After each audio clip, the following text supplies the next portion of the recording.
ain't got no friends. Hustle all day, try and stack those ends. Went to ATL, brought a brand new Benz. Call me Khaled, all I do is win. I went to ATL, brought a brand new Benz. Call me Khaled, all I do is win. People discuss my success. They see me shining and get upset. You should love more and hate less. Chasing hoes while I chase checks. I enter the room and break necks. Your girl said she want a rough neck. A little light conversation and some rough sex. Yeah, what's up? Welcome to the show. This is Pulling Cards Podcast, Wednesday. What's the date? March 6th. March 6th, 2019. We back up in here once again. Bringing it to you live and direct for your ass. We back up in this motherfucker once again for your motherfucking asses. What's up, y'all? How y'all doing out there? How you feeling? I feel good. How you feel? I feel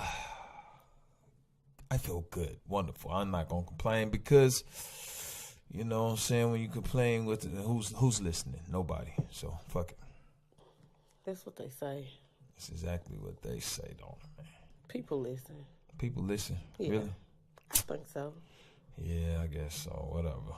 Sometimes you can cry out for help and people that's just like, oh, yeah. What the fuck? You're right about that. So, man, let's see. It's been a couple of weeks since we've been on the air. We didn't get on the air last week, but this is our 6th episode. We didn't get on the air last week. We had some issues, but we back. We are back, niggas. Whole lot of issues. Yeah. But man, it's today is a good day. A fucking good day. I ain't even had to use my AK. I didn't have to use it. It's just a good day. A good day.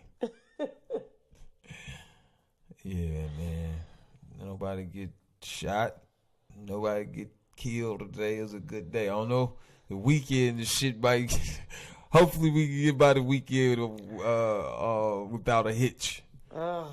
You know what I'm saying? So, listen, man. I'm just saying. It's just a fucking terrible, terrible time in the neighborhood, man. A lot of things, man, be popping off in the hood, man.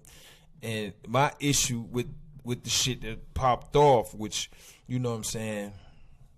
If you what shit? Okay, I'm finna break it down. The shit is, it was a shooting that happened in Philadelphia, right? The neighborhood. You know what I'm saying? At Curlee's with Philadelphia, Mississippi. Kerli, that's the spot where people go after hours to kind of hang out, let loose. You know, where our people, black people, go to try to let loose and just, you know, hang out and, you know, socialize a little bit. And, you know, but a lot of times when we get together, you know what I'm saying, you know, the drinks is flowing, you know what I'm saying, and people can't handle it and shit goes down. You know what I'm saying? Mm-hmm. And violence happens, you know what I'm saying? So it's sad. You know, it really is. It is. It's really, really sad. And I hate it. But it happens. It a lot. Too much, actually. Too much. I don't know. So basically, you know, whatever. I mean, you know, I ain't gonna get into the details and nothing because I wasn't there. But you know what I'm saying. But you know, some people got somebody got shot, somebody got stabbed. You know, these bullets was flying. This is reported. It was on the news on WTOK. You know, so and there was a church next door, and the people from the church, they're complaining, and they're talking about how the church got shot up with bullet holes, and there was bottles all out front and stuff like that. So, you know, this happened. It's unfortunate. Mm-hmm. You know, it's unfortunate. And to break it down, it's like, why the fuck when we get together on that level, you know, and I don't know about other cultures because I don't be around, but why we always have to have some type of a violent altercation when we all come together as a group, even though, yeah, we can blame it on alcohol and stuff like that, but it got to be deeper than that. I agree. I Gotta totally be deeper agree than with that. that. You know what I'm saying? So it is deeper than that. Yeah. So I'm like, hey, get my phone too. So I'm like, why the fuck is it always these type of altercations? Why come it just can't be cool? So when the drinks is flowing, instead of niggas getting all angry and hyper and want to do ill shit, you know what I'm saying, with guns and with knives and stuff like that, why come, you know, when the drinks is flowing and you feeling a little tipsy, why come you can't come to and show some love? Why you can't, you know what I'm saying? Like, why is it always, you know what I'm saying? We gotta be better than that, bro. Got to. We got to. You know what I'm saying? And people,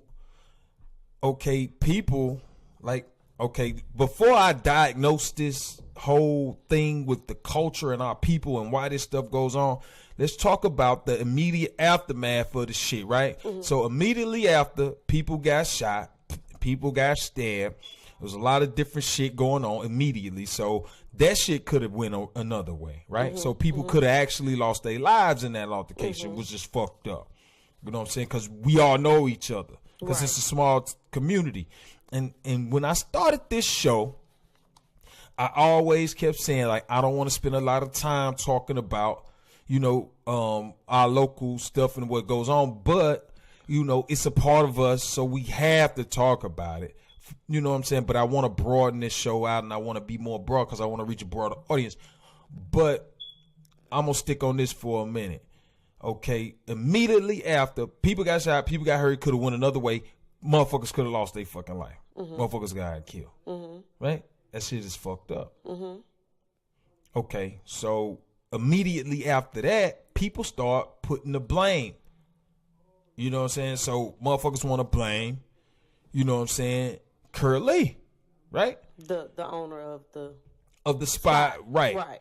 Well, basically he owned the spot, but and that's where people begin to gather. Right. But after people begin to gather there, it begin to spill over onto the outside and into the streets. Right. So I'm saying, which he don't got no control over, and that's what I try to tell people. Don't put the blame on this brother because he ain't do nothing. Like, you gotta start holding people accountable for the shit that they do. Exactly. Instead, they want to go after Kerli. Exactly. Yeah. You can't do that, bro. Put the blame where it belongs. So, for instance, okay, if I go out and do some shit, like, you can't blame Bilbo and Betty, that's their fault. They raised it. No, it ain't their fault. Exactly. You know what I'm saying? It ain't their fault. That's me. That's on me. They ain't nobody gonna blame them for that shit. Who they gonna blame? They gonna blame me. It's the same fucking thing, man. People gotta learn how to, you know what I'm saying, you know, take accountability for their own actions. Because basically, if you blame Curlee, okay, they shut it down. He can't do it anymore. They're going to have it somewhere else, and the same thing is going to happen. Exactly. So, therefore, you got to get to the problem, the root of it. So, it's not him having the gathering. It's not him. It's the individuals. And so, therefore, and it's not just the same individuals. It's always somebody different at different times. As you know what I'm saying? So it's more of a cultural, to me. This is to me now. It's more of a cultural and an educational type thing where we really need to address. Yes, I agree. You know what I'm saying? So as a culture, and it goes back to maybe how we was raised, or, you know, and maybe go back to the type of music we listen to, and maybe go back to our economic situation where people feel, you know, frustrated, and then they take their frustrations out. I don't know. It may be an outlet where people, like me and you talked about it. It's like motherfuckers want to me, it's like motherfuckers putting on a show. Like you want to put on a show, right? Mm-hmm. So Curlee had the party, right? He had the show inside. All right. That was the attention right there. Right. So other people that's hanging out, they ain't really like, but to me, it's like, okay, I gotta be seen some type of way. Let me do this, let me do that. And then shit goes from one thing to the next. You know what I'm saying? Right. I don't know. It happens so much that it has to be something deeper. I agree.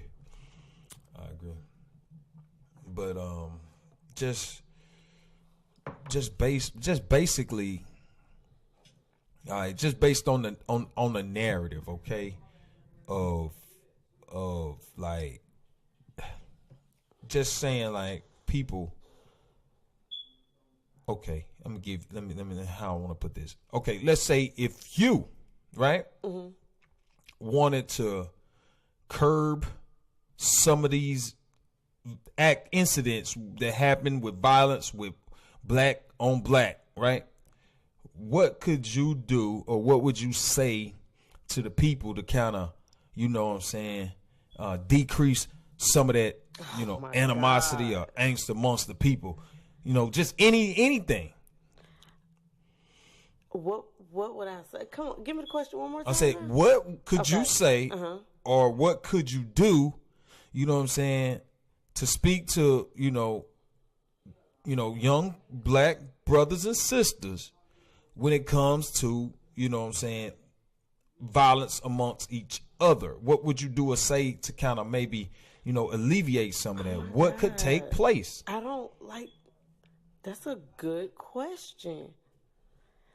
And I don't know what could be done to stop it. I don't think anything could be said that would stop it. Honestly, I really have no clue what could be done. Do you think that it's a situation where people just kind of feel kind of like, okay, I ain't really got nothing to do. I ain't really got nothing to lose. You know what I'm saying? So I'm finna, you know, I'm gonna assert my aggression at this moment in time. And if anybody stand up to my aggression, then I'm gonna take it to the next level with this gun. You know what I'm saying? Or what? What do you think it is? I think it really goes deeper for us, for black people. Mm-hmm. Like it's so deep that I don't even know where to begin. Mm-hmm. But it's deeper than just, you know, the bickering, the shooting each other. Like it goes back. It goes mm-hmm. all the way back. Yeah. But see, I think like we not like we don't come together. That has to go back to, I don't know how far back, but it has to. It's deeper. It's deeper than, I don't know. This shit is so deep. It really is. So I don't even know where to start. If I, you know, like, I wouldn't know exactly what to say, but I would start by saying this, and I'm a part of it. I'm essentially admitting to be part of the problem, just a small part of the problem. I'm gonna admit that through our culture of entertainment and music. I think that that's a little bitty part of the problem, because they hear us on these songs and we talk about the violence that we live through, right? And we talk about some of the things that, you know, that we've seen and went through, and we portray it in music as entertainment. You know what I'm saying? You know, and as, you know, as a basically as a history lesson for a lot of us. You know what I mean? And some people, instead of them taking it for what it is, they interpret it as a lifestyle, and they try to live by those words that we put out there. You know what I mean? I can see that. Yeah. I can see that, but yeah. And so maybe, you know, we maybe need to be a little bit more conscious of the content that we put out, and also more and have more disclaimers on some of the content that we put out. But at the end of the day, it's entertainment. Exactly. You know, you have to separate that. Right. Some people rap about different things. Everybody rap about almost the same thing. Some people lived it, some people didn't. Exactly. But at the end of the day, it's entertainment. You have to separate the two. Okay. And this is what I don't get about people taking literally and doing, you know, exactly what they see and what they hear from artists and musicians that they don't do when it comes to other forms of entertainment, like movies and television. See what I'm saying? So it could be a documentary on television, right? Glorifying. No, what I'm saying though, glorifying, you know, violence and guns, okay? And people don't necessarily go out there and do those types of things. You see what I'm saying? So, and they try to hold the music to a different standard, which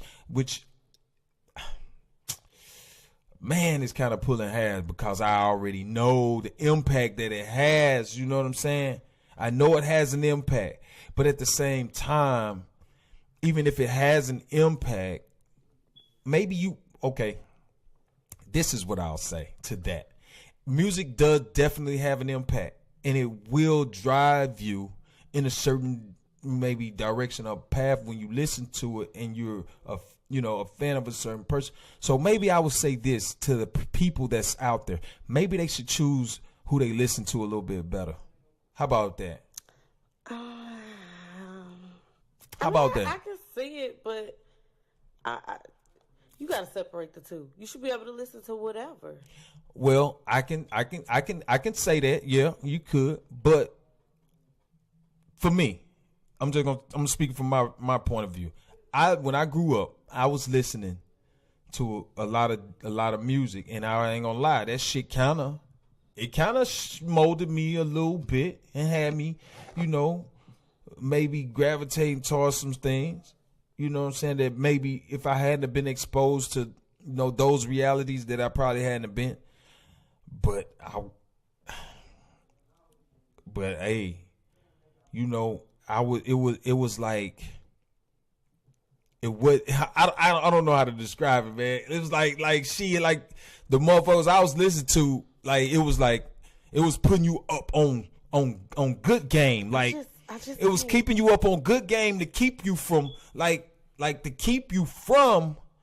you know what I'm saying, getting caught up in shit, and to keep you a step ahead of, you know, the system, and getting caught up in, you know, a lot of this stuff. And that's the type of music that I would listen to. It was more on a conscious type level. And you know what I'm saying? So I would steer away from certain things. And when I saw the music I listened to, it taught me how to peep game, how to stay out the way, you know what I'm saying?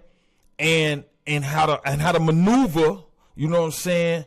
When it comes to being in the streets, and you know, and not just the music, but you know, I had OGs and everything, but that music, it taught me how to stay out the way. And a lot of bro, it seemed like the music or whatever, like it's keeping them in the way, it's something. I don't know. It's something. I don't know. I don't want to blame the music. Listen. I know you don't want to blame. Go ahead. What? That's all I was saying. Was saying I know you don't want to blame the music. I don't either. I feel like it's deeper than that. Well, I think it's deeper. I do. I think it's deeper.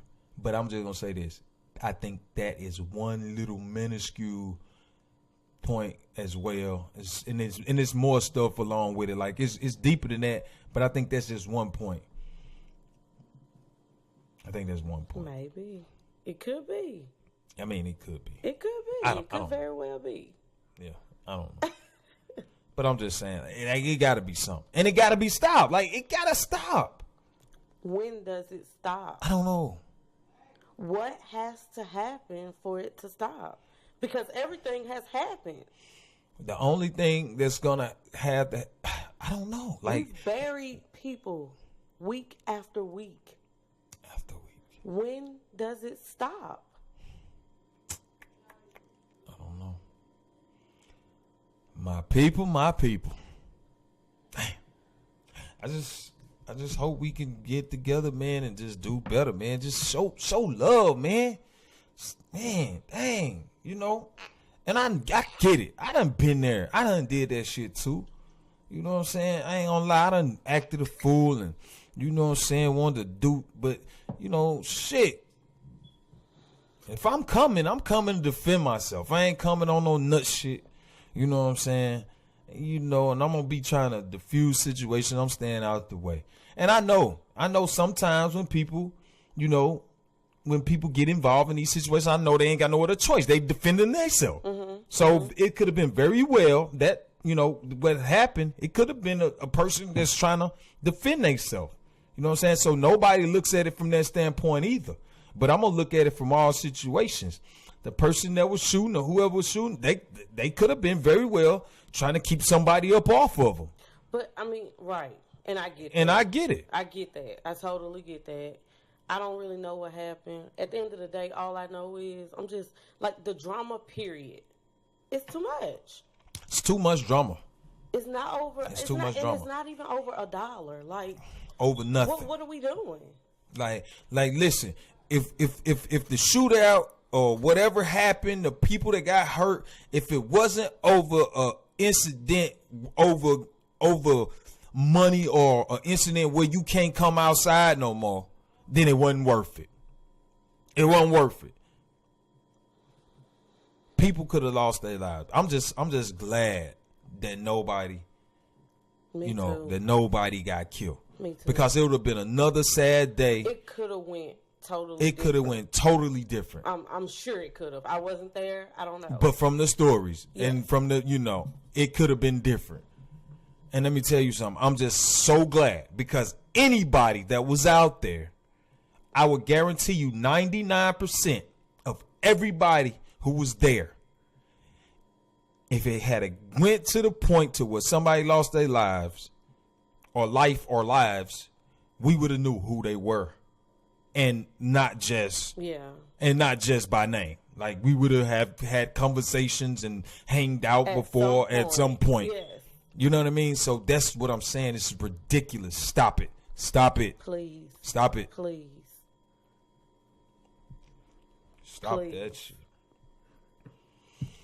So, man, that's crazy.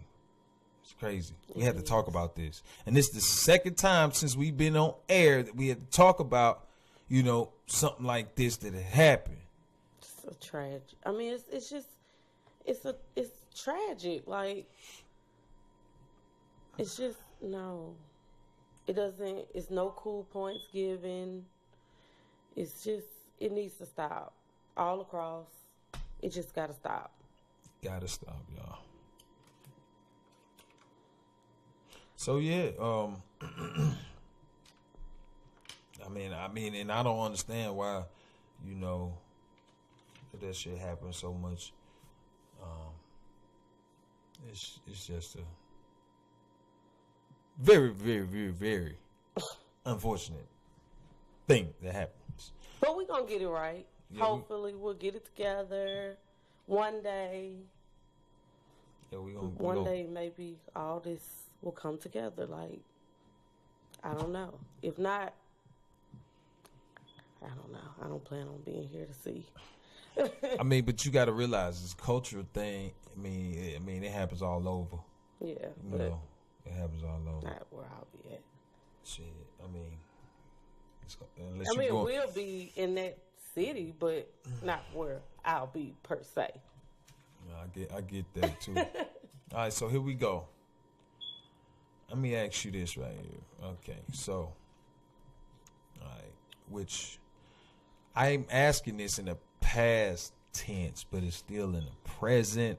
But right now you're just not active because of certain unfortunate things that happen when these people try to come in and try to take over, and you know they wanna screw you out of shit, and it's because you know, I don't know, is it because you're a minority, or is it because you know you just new in the game and you just don't have experience, or what? I don't know. But the question that I have is like, how did it feel?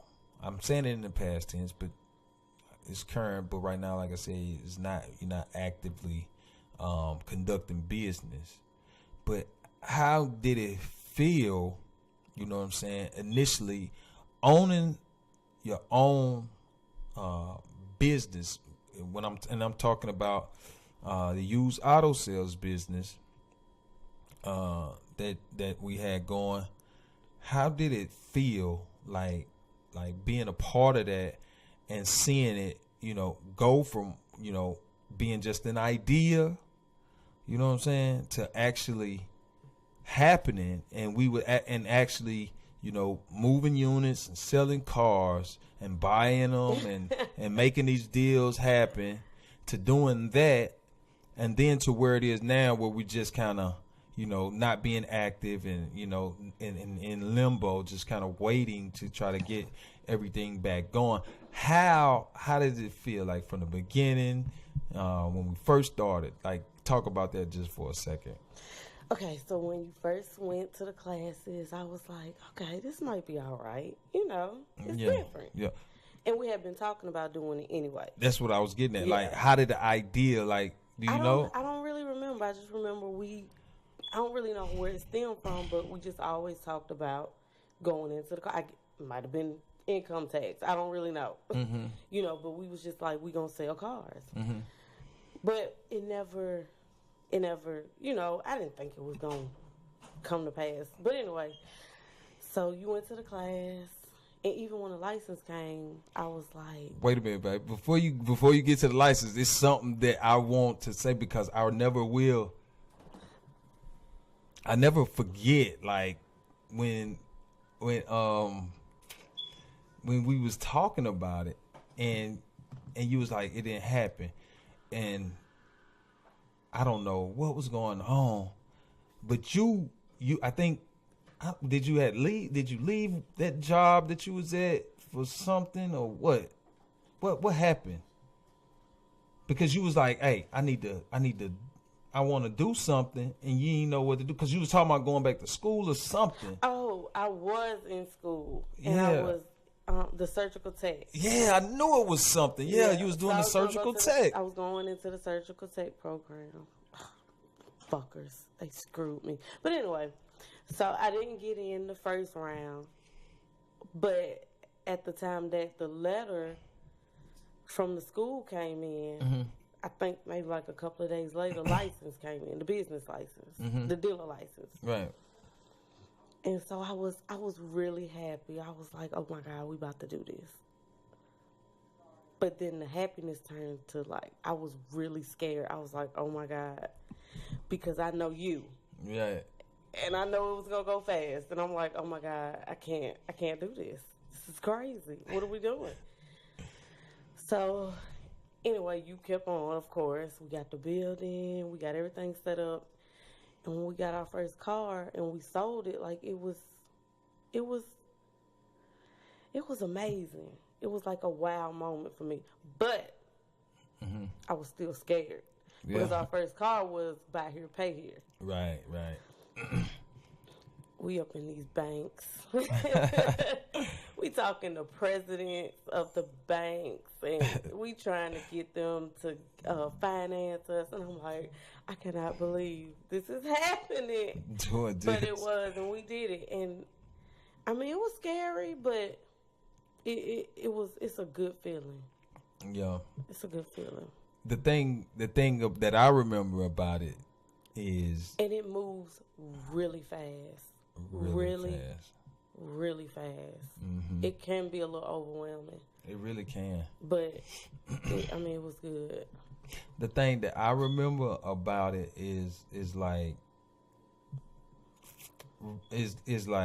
not just doing the deals and all of that, but the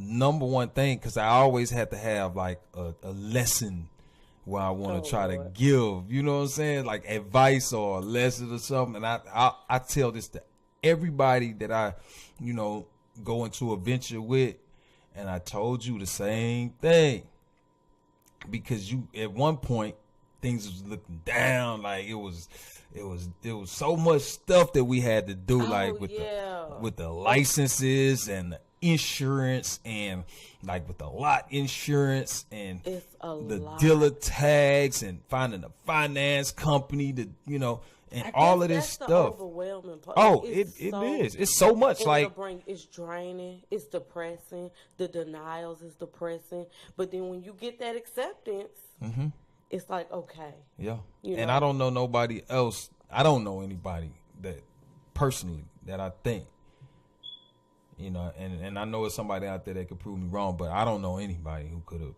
really made that shit happen. And the money is good. It's great. all good. Oh, there's some cheese to that shit. Okay, like it was for real. Yes. So, but the lesson, before we get to the clutch part, the lesson that I gave you was, I was like, listen, I said, you can't get frustrated, because this is when we in the beginning. So you can't get frustrated. I said, because everything that you do that's new, every business that you get into, is always gonna be a hurdle or a mountain that seems insurmountable in your mind. You're gonna be like, it's gonna make you want to quit. It's gonna make you want to give up. You ain't gonna want to do it again. You just want to just stop dead in your tracks. You want to go home, get in your bed, and curl up under the covers and say, fuck all this shit. Yes. I said, but you can't do it. I said, you gotta push through.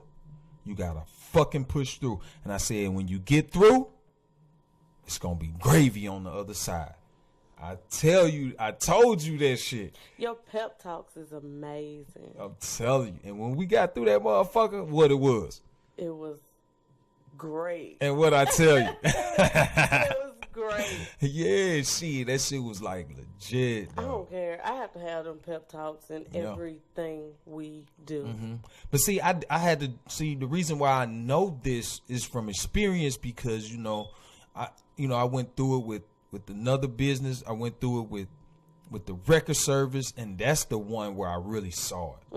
I saw it, and I was like, damn, because I was right there with getting the business started. And right there when I'm talking about the very first day I was in business, bullshit happened.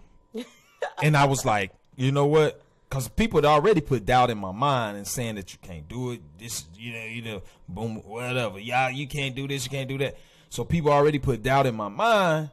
And so when I was doing it, and then the shit happened, and it was so overwhelming because it was the first time, everything, and I was like, I can't do it. I can't do it. It was my first time hauling a car. I had it, and I'm way in the city. I'm in Jackson. You know what I'm saying?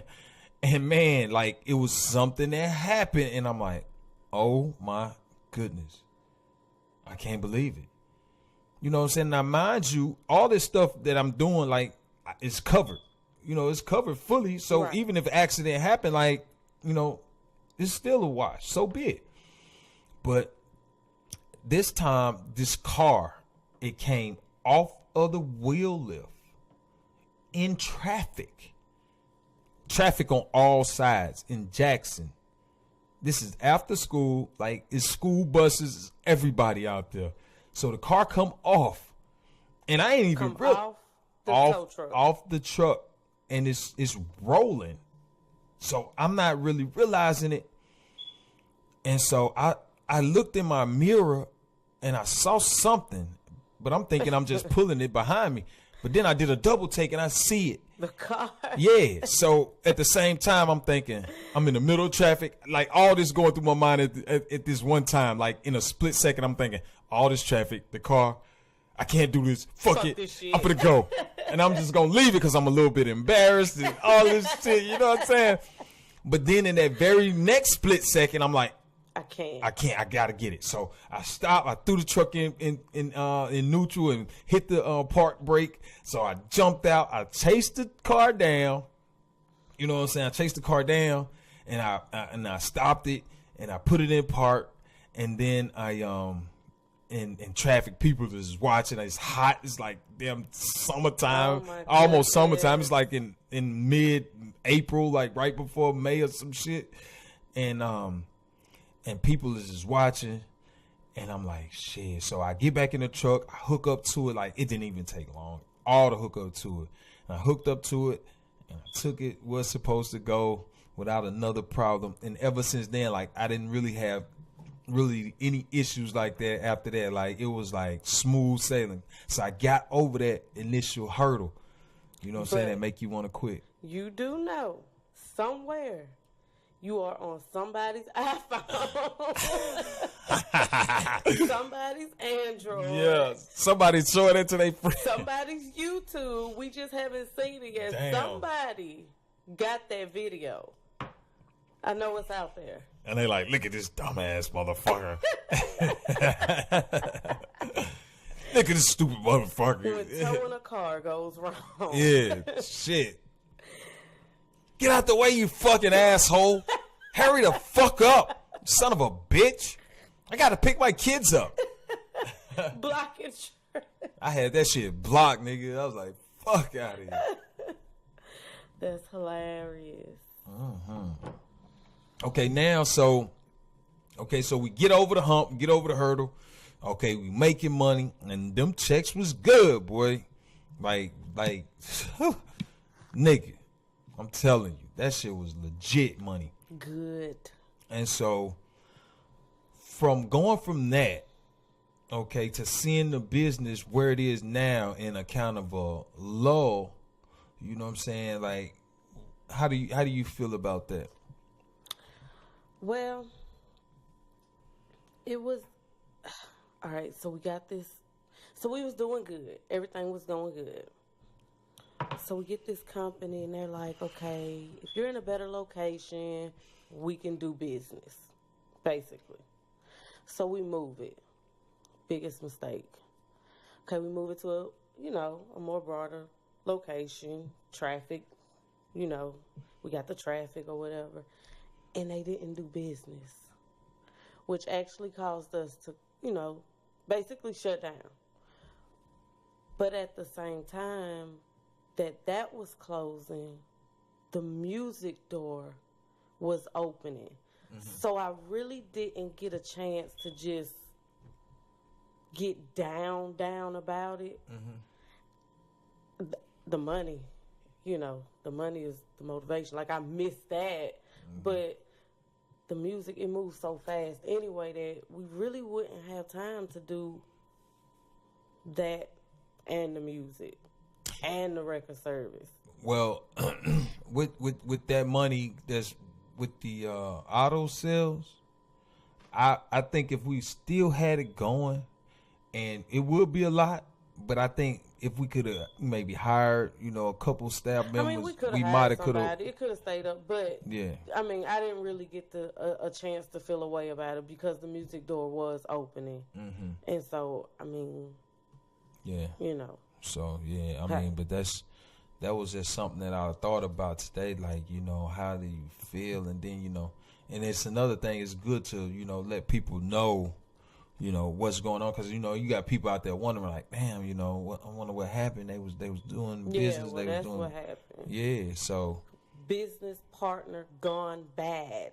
Yeah, and so actually, and to be quite honest, I've been trying to find find a way to really, recoup some of the money that we spent. I'm trying to get a lawyer to get in here and and get this company, man, in some litigation so they can let us motherfucking get down what we spin out trying to, fucking accommodate them, because they let us be. We'd have been all right. Yeah. But that shit was crazy. So yeah, man, just really just the whole business world and it can be overwhelming. You know what I'm saying? And we talk about this all the time too. It's like shit when and we did numbers. You know what I'm saying? And the numbers we did, if we was in a broader location, them numbers would have probably been like triple, quadruple. Mm-hmm. Like it could have been like major numbers. You know what I'm saying? So, and sometimes people get it twisted. Like we was just getting started. Yeah. And like some of the decals, some of these other companies got that. Like we didn't get a chance to really get into all that. You know what I'm saying? But it's people riding around in cars that we sold like right now to this day. We sold a bunch of good cars, and they out there. We sold a bunch of good cars, man. I had a great time doing it. I did too. I really did. For real. And the experience we awesome. Got. The knowledge that you get from it, that shit was learn a fucking whole hell of a lot.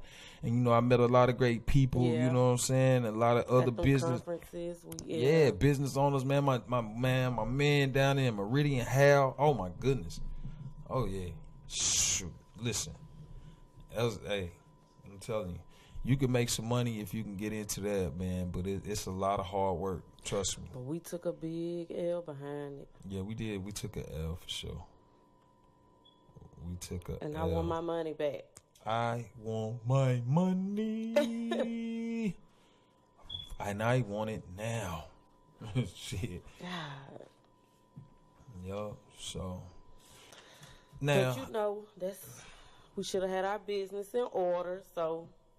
But see, we did, but this is what it is. This is what the fuck happened. I got a little bit over ambitious. But we both did, because we was going off what they said. We thinking they're gonna stand on their word. Yeah, we did. We thought they was gonna stand on their word. They said what they said, and that's what it should have been. Yeah, and the ambition in me is gonna let me move. Like I'm gonna be trying to move forward. Like you know what I'm saying? Because you said. Yeah. It was a go. They said it was a go. We did with everything they said. We met all the criteria, the check marks, everything. We did all this. We spent the money, and then at the last hour, you're gonna be like, oh, nah, we're just not gonna deal. We're gonna pass. What? Big disappointment. Big disappointment. All the shit that we did, we put our name out there. Like this shit is really worth. Like the lawsuit is really worth millions. You know what I'm saying? Yep. Shit, don't fucking play, because we was making it. So, yeah. That shit was crazy. But I got another question, so we're going to segue off of that. Oh, Lord. And we kind of going back around to where we started. And this question is just... Let me see that piece of paper you have there, sir. Nah.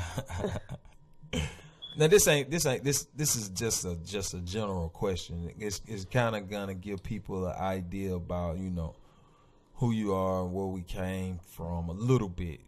Just incrementally, people can kind of get a glimpse. So living on Bell Avenue, okay, all right, and you kind of grew up there a little bit, and just a little bit. And so just basically, I ain't gonna be able to ask you to describe it, because it's gonna be easy to describe. But when you compare it to where you are now in the country, like, can you kind of talk about that and the contrast and the differences and how you feel about living on Bell to here? Growing up on Bell, well, not growing up, but living on Bell was,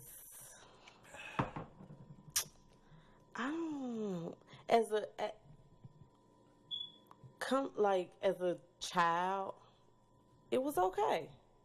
You know. It was Bell. It was right down the street from Curlee's. It was always a crowd on the weekend. You know, it just was what it was. But as you get older and you have children, it's different. You know, because now you can't. The things that go on is still going on Bell, still going on at Curlee's or whatever.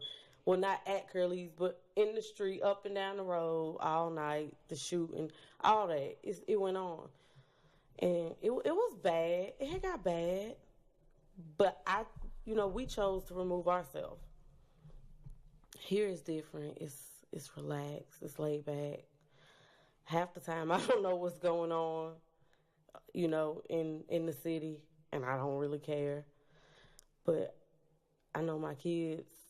I know if you come up here, it's a problem. You know what I'm saying? So it's a big difference. It's a big difference. I don't know what else you want me to say. It's to me like to me like one time like we was getting down low. Like you was throwing me on the ground, running down to the end of the hallway, trying to check on my kids. I'm like, what the hell is going on? But not one time. Curlee always seen us. He spoke. He's nice. Not one time did I ever say it's his fault. Exactly. Never. I can't. It's not his fault. Not at all. So, yeah, I was like, man, on the fucking floor. Yeah, get down. We sleep. Kids, like I got kids at one end of the house, the other side I gotta try to go. Like it's like, listen, we live like we got. And I'm talking about but we had bullet holes in the window. That glass, and it was real. It got rough. Real. And I'm thinking like, what the fuck is these motherfuckers? It's almost like motherfuckers was shooting at me. Yeah. I'm like, man, and get that's down. how you look at it as you get older. But when you young, when me and you first started, like when you have no kids, you young, you reckless. It don't bother you as much. Right. But no. Yeah, as we start getting the kids, they was getting older and they was coming up, and it was just too much. You know what I'm saying? If it had just been me, I probably shit. Not, even with me and you, like I probably like, nah, let's just go. You know what I'm saying? But just me by myself, I probably would still been in the hood. Yeah. You know what I'm saying? But shit, I was like, shit. I remember one time I was. Man, this shit cause I was by the window, and that shit was going, boom, boom, boom, boom, boom, boom, boom, boom, boom. I'm talking about niggas was letting off some shit, and so I rolled over on the floor, reach up, grab you, pull you down, 007 across me, bam. I was like, what at the same time, this shit was real, nigga. The fuck out of here with this shit. I don't know what was more scary. I'm sleeping, you throwing me on the floor, or I didn't know what was going on. And then when you hit the ground, your initial thought is my kids. Yeah. So now I'm jumping up, get off of me. Yeah. Fuck these bullets. I gotta go sleep. Yeah. My sunroom is down there. Yeah. So yeah, that's exactly how that shit was, man. But I never forget. We was all in the living room one time. And it was a couple of people over there. And me and you, we was sitting there, and shots started, and everybody jumped down. We was just sitting there like it was normal. That's how sad it was. Damn. It was it was crazy. That shit had became it wasn't even just weekend. That shit would happen during the week, whatever. This shit was ill, man. But I'm glad in the heart of the hood. The heart. When I used to say nigga, I used to be like, nigga, I'm on the corner like a stop sign, nigga. I meant that shit literally, nigga. I was on the fucking corner. Yeah. Shit. No, I didn't want my kids growing up with that. I often wonder, if we was there, would it be different with our kids? Oh yeah, that mentality would be different. Yeah. yeah, they mentality, like everything. I wasn't risking it. Everything would be different. Like, you know, they already kind of got a little bit from me, but it would have been worse. Yeah, it would have been worse. Like they probably be some gangsters. Yeah, straight up, no lie, like straight they up. They be some straight up killers, that's where man. we come from. That's where we was at. that's how bad it was. That's how bad, Yeah. So we had to do that, man, for the fam. So, hey, damn. Yeah, damn. So yeah, man. But shit, I just be like, what the fuck? We was like in that shit for real. All right, I got a question for you. All right, come on with it, man. It's random, off subject, everything. How do you feel about how disrespectful these telemarketers have gotten? They call at 7 o'clock in the morning and they don't stop until 10 o'clock at night. All day. I hate them motherfuckers. Like, it's annoying. Stop. I've got so many blocked numbers in my phone. And then, see, you done blocked some motherfucking regular people because these motherfuckers, they call you off for people number, like regular numbers and shit. And you answer that motherfucker like, shit, this might be somebody I know. And the motherfucker like, this is Karen. Do you want some help with your... But see, it must not be bad on you because I'm at the point where I'm cussing the automated fucking woman out like, bitch. Man, listen, man. Stop fucking calling. Them motherfuckers call me and they be like, what are you talking about? We don't have a student loan. Our car warranty is not going out. Yeah. That's that shit. The credit cards that you're talking about, we're not trying to consolidate shit. That bitch called me one time. She said, "This is student loan." How she said? "This is Karen. I wanna talk to you about something with your student loan." No. I told that bitch, I say, "I know you lying, bitch." I hung that shit right up. I ain't doing shit. Like, don't fuck. And then they call your ass back to back to back to back to back. I don't want your home security system. I do not want to donate to whatever police that they talk. Like, I don't want to do none of that. Leave me alone. I'm donating to shit. I don't even know what that is. Donate to me, motherfucker. I ain't donating shit.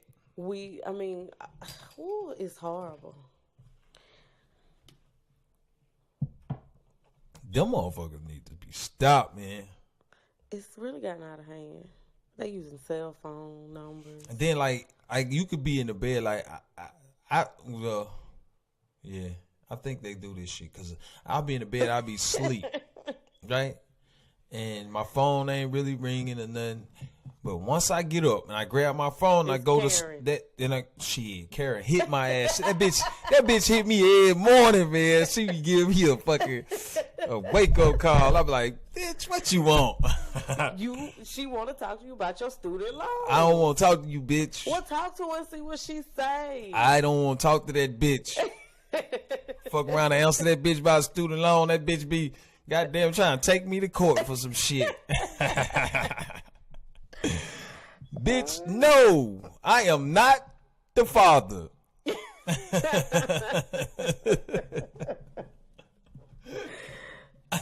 Shit. Hell no. These motherfuckers got me fucked all the way up. But listen, y'all, hey. This is the Pulling Cards Podcast. Taking a break. We'll be back in a minute.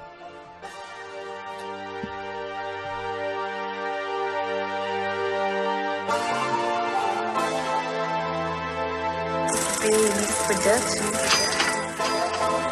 These niggas lack, be on some other shit. I give them passes cause they don't know who they fucking with. This that gangster shit, this that gangster shit, this that gangster shit. Rolling with my gangster bitch. niggas lack, be on some other shit. I give them passes cause they don't know who they fucking with. This that gangster shit, this that gangster shit, this that gangster shit. Rolling with my gangster bitch. Yeah. Burning up the highway. Frank Sinatra, my nigga, I did it my way. It ain't nothing to a gangster nigga. Get the skin off my back without a thank you, nigga. Thank you. Yeah, it's time to ride out. I know these niggas ain't telling, don't let me find out. I know these niggas ain't right. You can't be like me. I've been hustling all my life. Looked in my rear view, saw the lights from afar. Police pulled me over. I had it in the car, but I ain't panicked though. I had that work stashed good. Eyeball a half an ounce, nigga. I'm that good. They tore my seats up. They pulled up the floor. Yeah, they called for backup. Them rookies searched some more, but they ain't find shit. They had to let a nigga go. I'm still the shit. I had to let these niggas know. Yeah, these niggas lack. Be on some other shit. I give them passes cause they don't know who they fucking with. This that gangster shit. This that gangster shit. This that gangster shit. Rolling with my gangster bitch. These niggas lack. Be on some other shit. I give them passes cause they don't know who they fucking with. This that gangster shit. This that gangster shit. This that gangster shit. Rolling with my gangster bitch.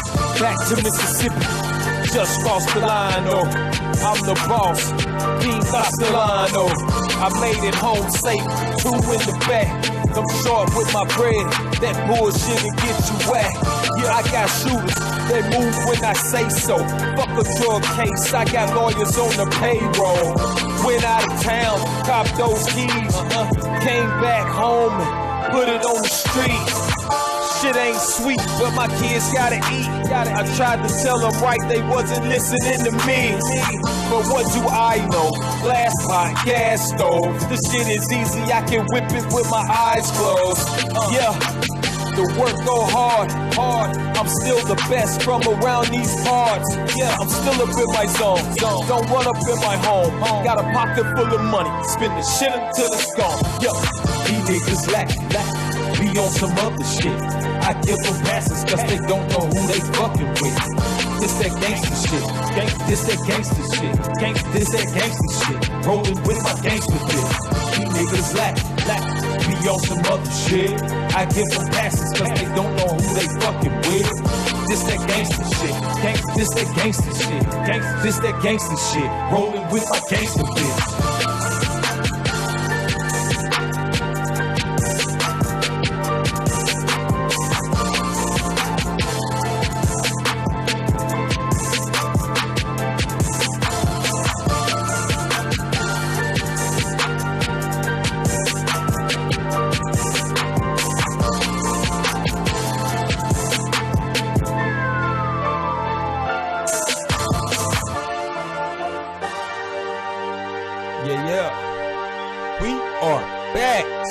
Cars podcast.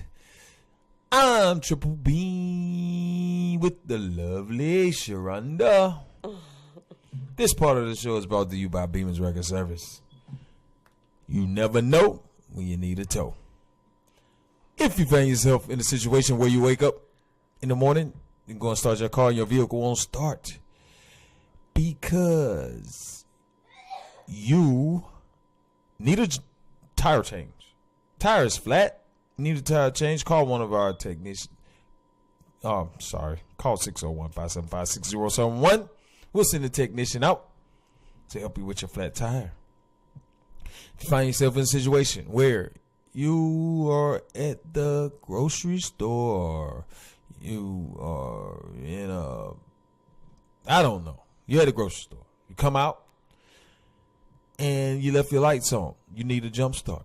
Call 601-575-6071. We'll send a technician out, help you get your car started. If you find yourself in a situation where you have been in an accident and you need a tow, call 601-575-6071. We'll send an experienced driver out to help you get your car to the nearest repair facility that's 601-575-6071.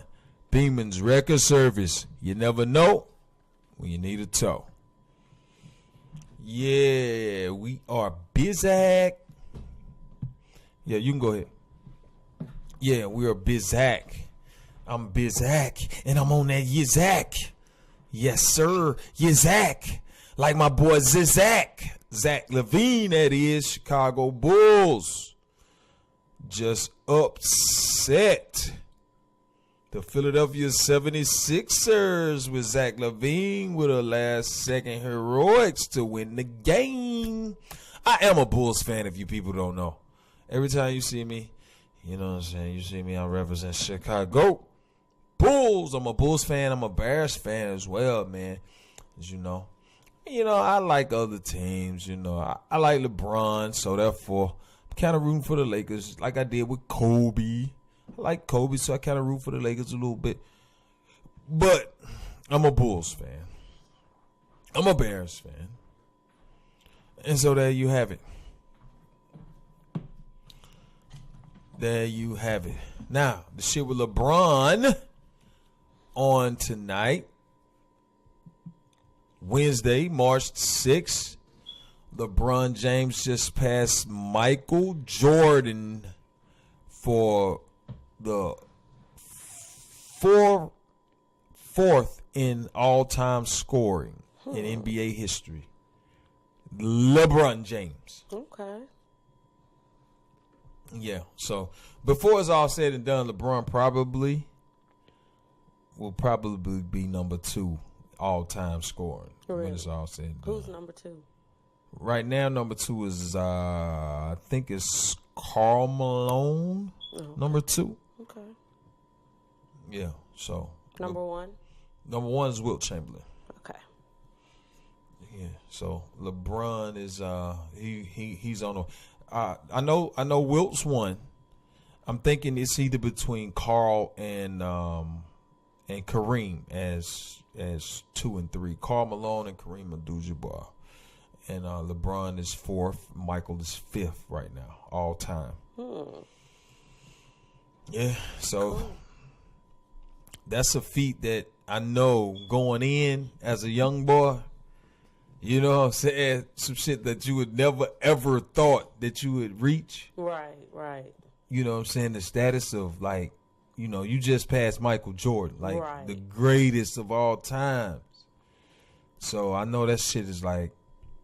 It's a wild moment. That's a fucking wild moment. Even though they lost, he finna go and pop some bottles tonight. It's a wild moment. Like, you gotta do it up, LeBron. Like, I'm doing it. Even in a loss. I done passed Mike.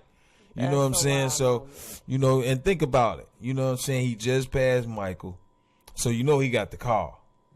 You know what I'm saying? After the game, you know what I'm saying? A text, he got something. Like, Michael's like, hey, congratulations. Hey, congratulations. You know what I'm saying? You passed me on all-time list. You know what I'm saying? You did a great thing, man. You're doing a great thing for the league. You know what I'm saying? Hey, don't celebrate too hard. Smoke a cigar. You know what I'm saying? Hey, you passed me. You know what I'm saying? But I'm still the best. I knew that was coming. I can hear that. You know what I'm saying? But I'm still the best. I can hear that. Hey, I'm still the best. You know what I'm saying? 1, 2, 3, 4, 5, 6, motherfucker. I'm still the goddamn best, motherfucker. Get him, Mike. Shit, motherfucker. Hell, you fuck it. Bro. But seriously, that's a wild fucking moment. It really is. Like, man, like everything. I'm gonna tell you something. That's awesome. Now, we talking about this shit, and we can go about the wild moments. And it's some wild shit. You know what I'm saying? Because we talking about LeBron. Like, if we thought about all the wild moments this motherfucker had, our mouth probably be like, true. Wow. Wow. Like, our shit would be stuck at wow. This one is like, wow. Man, like, that's great. The motherfucker done had a lot of good accomplishments, man. This is a big one. A big one. It's a big one. Yeah. Because you done already, like, motherfuckers compare you to Michael so much. They compare, who's best? Michael, LeBron, all time. But now. You You passed Michael on this. So now you got a receipt that you can cash that motherfucker in. Like, motherfuckers like, who's better, Michael or LeBron? It's like, motherfucker, I put up receipts. Look, it's like, look, nigga, here, you see, I'm here, Michael is here, motherfucker. 4 and 5. 4 and 5. Motherfucker. Shit, motherfucker, fuck that. Listen, that shit is amazing. That shit is amazing. And you know what? I need to be the first one to post this shit. Like, because people gonna be on Instagram right now. They're gonna be posting. They're gonna be on Facebook and shit. Like, I should be the first one to post this shit. Like, who's the greatest of all time? Michael. I got receipts, nigga. 4 and 5. Just a little clip of this. Yeah, shit. 4 and 5. So, It yeah. is what it is. But that's a great I mean, that's good for LeBron. That's the only good thing look like they going to get out of this season because them motherfuckers is not making the playoffs. They are not making the playoffs. They done lost like 3 straight. And they look like shit in all those losses. Rude much? Shit. If them motherfuckers make the playoffs, that mean they got to make a hell of a run. Like, they got to damn near run the table. And it's like 14 games left, so they damn near got to win every game. That shit is crazy. It's the NBA. Shit, it can happen. Speaking of sports, my baby got a victory Saturday. What? Now that's a fucking another wow moment. Shit. Yes. Like, I couldn't fucking believe it. We cheer that, but see, listen. I'm gonna say this at the beginning of the year, season. Right. Yeah. Sorry. Beginning of the season, they was playing, but they was playing because the other teams they thought was so much better, and they was playing like they was playing like they was trying to play up to them instead of just playing their game. And so I had to have a talk with Marcus after they had lost like 3 straight. By the way, he's 14. Yeah, he's playing in he's 14. A cheating league. We not. Listen. Yes, I'm gonna pull it. Okay, you gonna pull that call? Okay, okay. It's a cheating league. Yeah. Well, see, Buck, he know the ins and outs. He know how to pick his squads. He know how he know how to. I didn't even call all that No. out. I'm just saying. We know Buck. He know what. Your cheat ass. He know how to. He know how to maneuver and get the boys that he want. He don't maneuver. He recruit like a motherfucker. Oh, we know it, but it's all good because it just make us want to kick y'all butt. Yeah. So the thing is with Marcus and the team, which I knew they ain't have much, in comparison to what some of the other teams had. It ain't like 4 teams in it. It's only 3 teams. 3. Yeah, so I know in comparison that they ain't have as much. But the thing was they didn't play basketball, number one, in the beginning.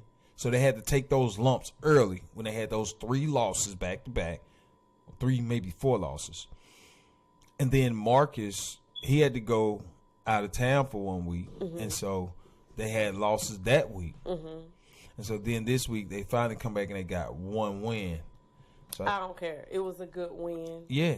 And even the loss was a good loss. Yeah. So I had to talk to him, and the coach, he asked me to talk to him because last week, right? Yeah. Because I saw how Marcus was getting so emotional. He was getting so frustrated because of the way they was playing, and it takes him out of his game every time. And also, it takes him out of focus, and he wanted to go and he wanted to combat. He was at odds with the coach. You know what I'm saying? Coach, basically, the refs, like everybody. He just so frustrated, and he in another world. So I'm like, and the coach came to me. He was like, "Hey, you know what I'm saying? Listen, I like Marcus. He a good kid. You know what I'm saying? But I need him to I need him to listen. He ain't listening to me. He ain't doing it. You know what I'm saying? Because." They losing, they turning the ball over, So he not trusting the coach because he thinking the coach ain't telling him the right shit. You know what I'm saying? So I talked to him. I pulled him to the side. I said, look, I'm going to tell you this shit one time. And he, now, and I was getting on him. And he looked down. You know what I'm saying? He didn't want to look at me. I said, no, you look at me. Look at me in my eyes. And that way I'm fucking for real. Right. So, you know what I'm saying? And I told him, I said, listen. I said, you on this court, I said, you're not going to win by not playing as a team. I said, you got to trust your coach. Trust your teammates. I said, your coach is not going to put you in a position where you're not going to be okay. I said, listen to your coach. Pay attention. Listen to him. You do exactly what he say. I told him, I said, if he tell you to run into that fucking wall, you run into that fucking wall. You know what I'm saying? Because he's not going to tell you nothing that's not going to help you, and he's not going to tell you nothing that's going to hurt you. Right. That's what I told him. I said, trust the coach, trust your teammates, play within the game. I said, if anything happens in the game, a bad call or a turnover or you miss a shot, I said, you forget about that. After it's over, you think about it right then. After that, once that ball is inbound, it's on to the next play. You can't think about that anymore. That shit is over. Dead. You know what I'm saying? So, and I told him, I said, you look at me when I'm talking to you. I want you to look me in my eyes and so you know. And he did, and then I told him, because he has a tendency to listen to the chitter chatter. So I'm like, listen, all you hear is about a ball bouncing. That's all you need to hear. That's it. All that what they talking, you don't hear that, because when they talking, you letting them get in your head.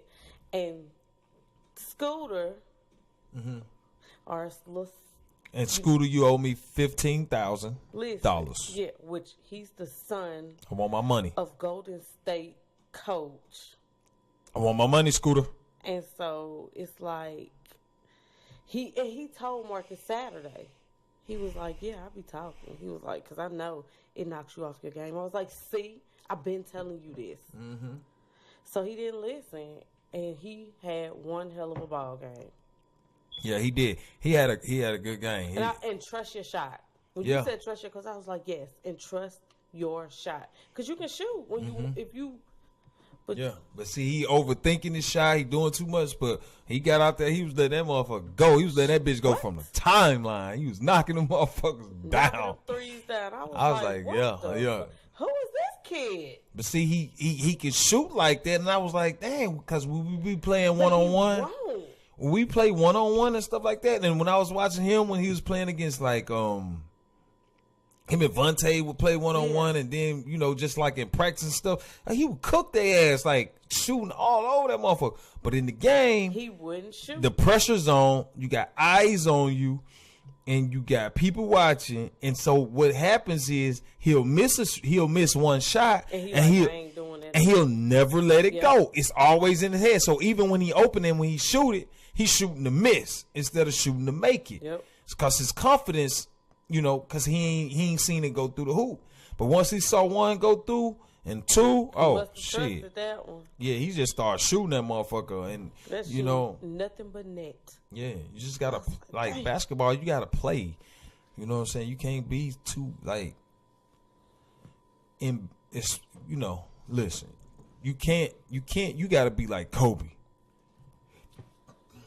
Kobe will miss that bitch 50 times. He don't give a fuck. He's shooting that bitch 51 on everything. Kobe don't give a fuck. You know what I'm saying? Because he already know. He say my shot gonna be better than anybody else out here that's gonna shoot it. You know what I'm saying? That's how he feel. That's his confidence. His confidence is so high to where nothing phases him. Right. You know what I'm saying? And that's how you gotta be, man. Really, in anything, you got to be that way. Yeah. Because people are critiquing you in everything that you do. So you got to have that thick skin. You got to be able to shrug that shit off and keep it moving. Well, we won. I'm happy. So great fucking win. Man, that shit was fun. It was. Yeah, so we will be back there. Because that first one was not. The very first game? Oh, no. The first game of the season? Nah. We wasn't shit. It wasn't fun. I was mad. It ain't fun when you lose.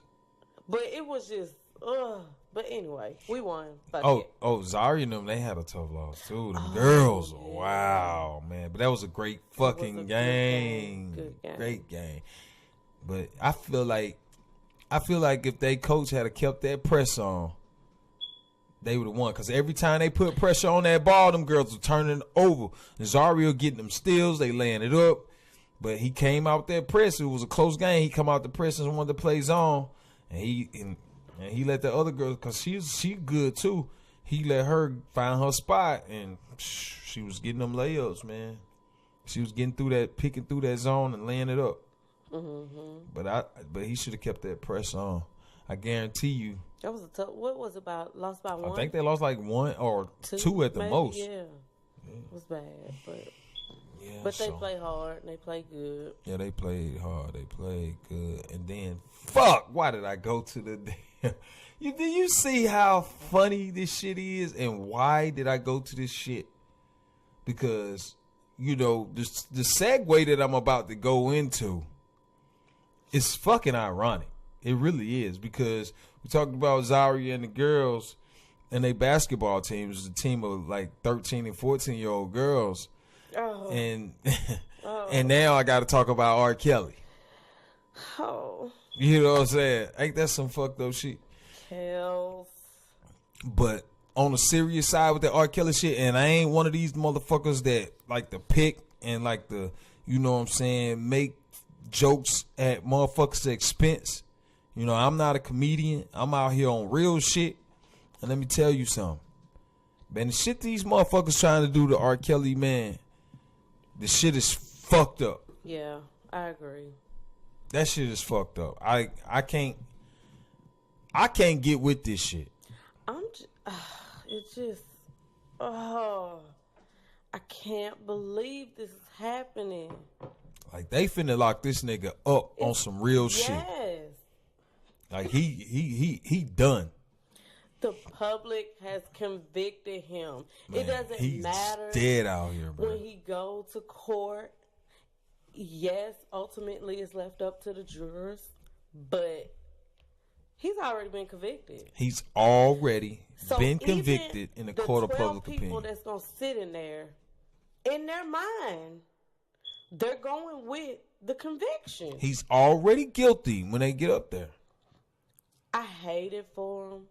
My heart goes out to him because I feel like it's a bunch of foolery. I just feel like it's a bunch of foolery. It's a horrible situation. It's horrible that it can happen like this. That shit can happen. Like you can go from 1 million people loving you to everybody against you off of what? Just some fucking hearsay. Some horrible allegations. Like these ain't even well thought out fucking allegations. I need something else to go off of before I can even think. Like they ain't giving me enough to say that this dude is fucking doing something. I'm sorry. You can say what you want to say. Illegal. I'm sure it'll be some bashing. I don't care. Like I gotta have more. I gotta have more. The 10 minutes that we seen of the interview. Like, first of all, Gail, where's the full interview? Can we get the full interview? We had 6 parts of a documentary. And Gail, she talked. Can we get the full 80 minutes, the full 90 minutes of his part of him telling his side story. of the shit when they had like 4 days of surviving fucking R. Kelly nonstop. But then he can't even get his whole full interview on fucking television. Has anybody watched the full 90 minutes? Out of here with this shit. Nah, they gonna put the full 90 minutes out after he go to prison for 70 years. I need to see this interview. Only thing I can say is this. Gail, she did the interview, okay, which is great. And they want to thank Gail for the platform. Fuck all that. Because, Gail let him speak. And I ain't going to say she was rude to him or nothing like that. But soon as she got her motherfucking ass back soon as she got back to CBS with them bitches, she started flipping on the. I'm like, God damn. The whole time she was sitting there, she convicted him. So you mean to tell me that all of these women are lying on you? That's a conviction. Like, bitch, you trying to say, okay, all these women ain't lying on you. You the one lying. Yeah, exactly. She already had him convicted. Fuck that. No, what she should have been asking him is, okay, so, instead of her, insinuating or trying to put herself in it, she should have been saying, okay, this is what they're saying. Don't say, oh, you mean to tell me. She's like, no, this is what they're saying. They're saying that you did this. Okay, and what do you say to that? Ask him. Don't try to put your 2 cents in there and try to sway the opinion of the public. But she did it in a little slide way. You feel me? Oh, I catch it all. Don't do that bullshit. I catch it all. And then you had this motherfucking white bitch on here. She gonna say, I felt for you when he stood up and but at least Gail did she did say in that part she was like, that was the only part. Yeah, she was like, nah, I ain't feel threatened at all. Like I ain't feel like he was gonna do nothing to me. He was just he was just. But let me ask you this: he's portrayed as a monster, right? Right. Okay. The Savages had a press conference afterwards, and she was like, "Oh, I can only imagine how he acts." You know what I'm saying? So if he's supposed to be portrayed as a monster, shouldn't she have felt kind of threatened? Right, she should have if he was a real monster. Okay, then. So I mean, like, come on, man.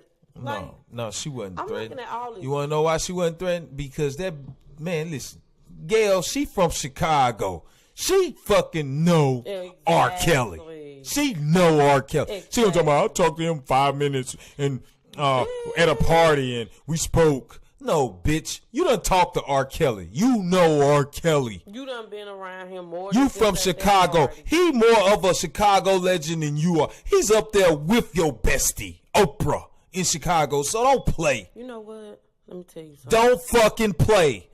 Oprah and R. Kelly is for a celebrity. They on the same fucking level.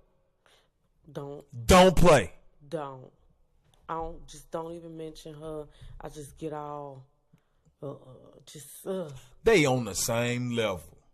The nerve. And then she gonna act like she only spoke to R. Kelly for 5 minutes at one party for 5 minutes in passing, and you put that shit on the record. Like, stop it. Stop it, Gail. Stop that dumb shit. Like you done talked to R. Kelly on more than one occasion. Oprah has too. Like this dude is the best of the fucking best at what he fucking do and fucking, you know what I'm saying, R&B. I don't even understand the Savages. Your daughter, okay. Going back, let's talk about the documentary when the Jocelyn, however you say her name, is first introduced. She's of age, right? Mm-hmm. What? There's no crime. What are they talking about? Okay, because you haven't heard from your daughter, that's not a crime. She don't want to talk to you. It's not a crime. The thing is, stop feeding off this man's name. I don't like that. They trying to say that he brainwashed her. Listen, and kept 18. Her from her family. She's 8. She was over the age. That's what they trying to say. But an 18-year-old, like anybody could be brainwashed. How much time do you get for brainwashing? Listen, if you get time for brainwashing, then CNN, Fox, all these motherfuckers ought to be. They ought to have fucking life. Fucking what these cartoons that my kids watch. Oh, who the producers of this shit. They don't do nothing but brainwash motherfuckers. All this television programming. The fuck out of here. So I'm just Everybody is their own person. Do you get convicted for it? No. You quote unquote, if a grown motherfucker want to sit up here and let a motherfucker hold their ass at any point, like it ain't no hostage, like he ain't got no gun to your head. You there on your own.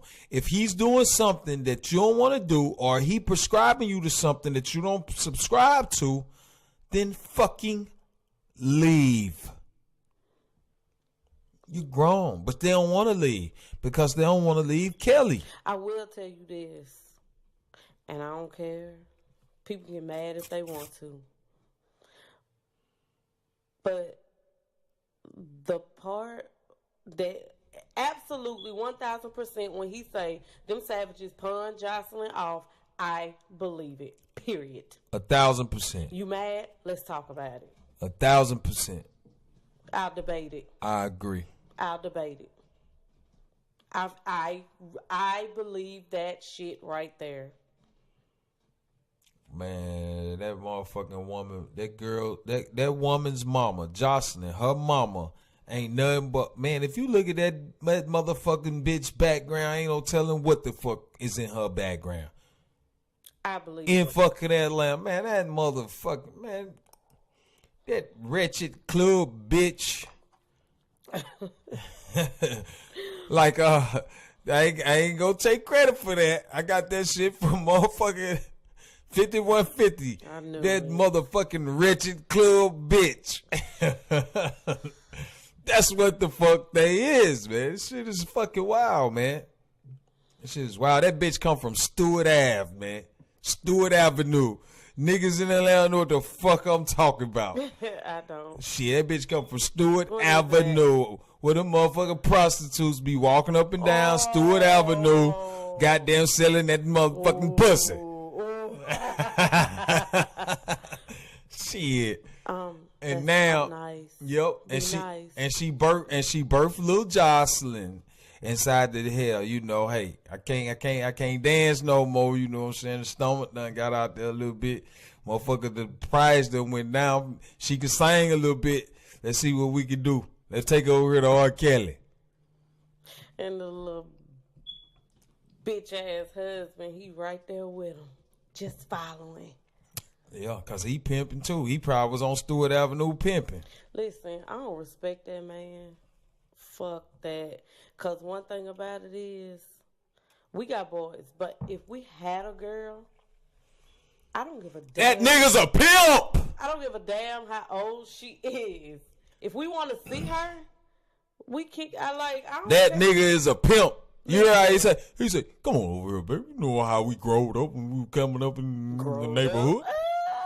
You know what I'm saying? Come on over here, baby. We can get this money." I watched this man on a documentary stand outside of the studio and throw rocks. No, nigga. Your daughter is in there. Yeah, his motherfucking... You go up in there, bitch. His hoe is in there. He trying to get his hoe back. R. Kerli done took his motherfucking bitch. He was hoeing his daughter. That's what the fuck he was doing. If that's his real daughter. All right, I ain't saying all that. I'm saying it, goddammit. I put it out there. Well, we don't fucking know. Let's just say the scenario is what it is. If that's his daughter. How's your real fucking daughter and you throwing rocks? That's the part I want answers to. All right. Okay. Because I'm not throwing rocks. We going in. Thank you. And then I'm looking at your press conference and I'm like, I asked you. What did I ask you, Cedric? What did I ask you? About the press conference when they first locked him up and he couldn't get out on bond. And the girls was going to the trial. Oh, when the girls were going to trial, you was like, okay, why y'all ain't at the trial where y'all can see their daughter? Why are the parents not there like, okay, bitch, he's locked up. So now we're here. You got to look at me in my face.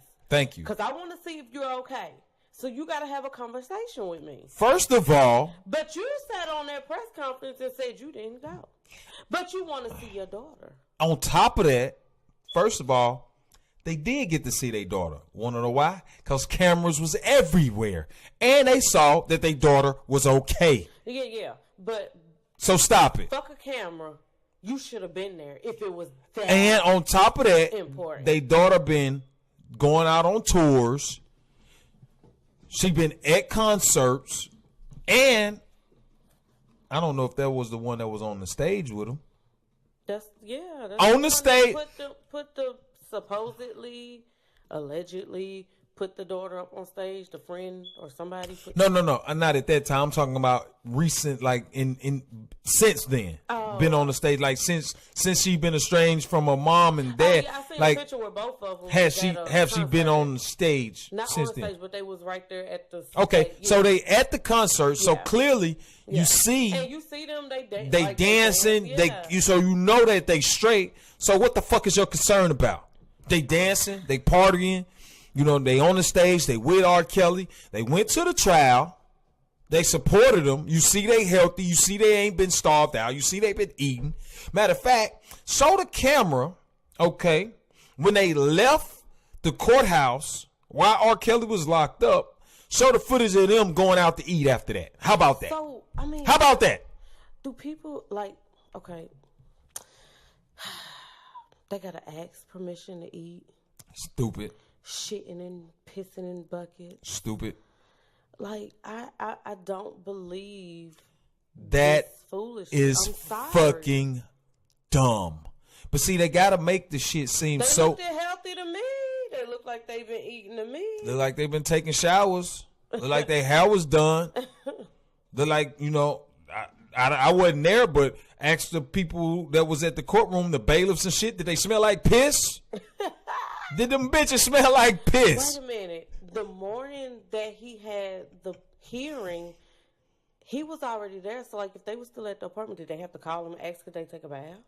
Did they have to call him and ask that they come to the trial? So, while he was locked up, because he spent, like, a couple of hours in jail, maybe 24 hours, maybe. Matter of fact, he's locked up now for unpaid child support. So, are they calling, asking, can they get something to eat? Why they just didn't leave and go home?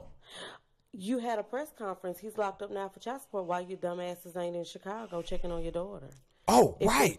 He locked up for child support now. Right now. Why you ain't in Chicago checking on your daughter? You still in Decatur, Georgia? Or are you in Chicago? Because my flight would have been out. Red eye.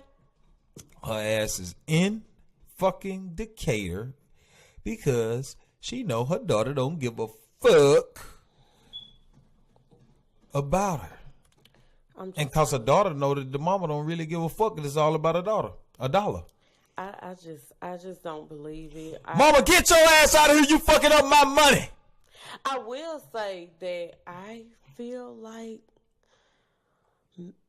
R. Kelly, he might should have spoke out a little bit sooner than now. That's just me. I feel like that nigga was out there throwing rocks. She said, "Get your ass out of here, nigga! You ain't my motherfucking real daddy." I'm just playing. What? I'm saying. Oh, you done? I'm done. I was just being funny. Oh, okay. So, I don't know. I lost my train of thought now. But I'm just saying, man. The shit is so fucked up. You know what I'm saying? R. Kelly, I just don't believe he did that bullshit. I just don't believe it. Mm-mm. I don't.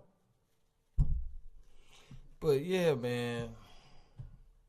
They finna lock his ass up though. He going to jail. He should have did an interview before now. He really should have talked. He should have spoke out before now. Yeah, he should have. He should have. I mean, you should have. You got, honestly, R. Kelly, like, you got fans. You had people that was behind you. Like, everybody been listening to this. They hear the allegations.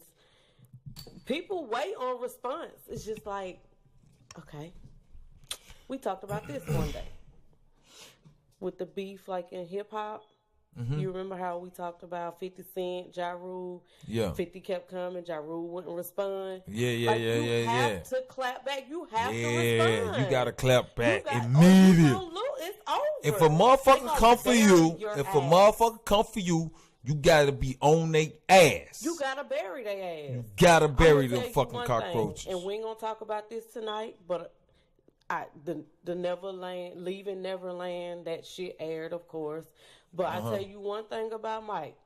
He always came. He was like, hell no. He was speaking. He was, as much as they talked about him, he was like, hell no. Mm-hmm. You know what I'm saying? Like, no, that shit ain't, is you crazy? Mm-hmm. R. Kelly sat back for, just a minute. Like, you weren't saying you did the song, and it was cool.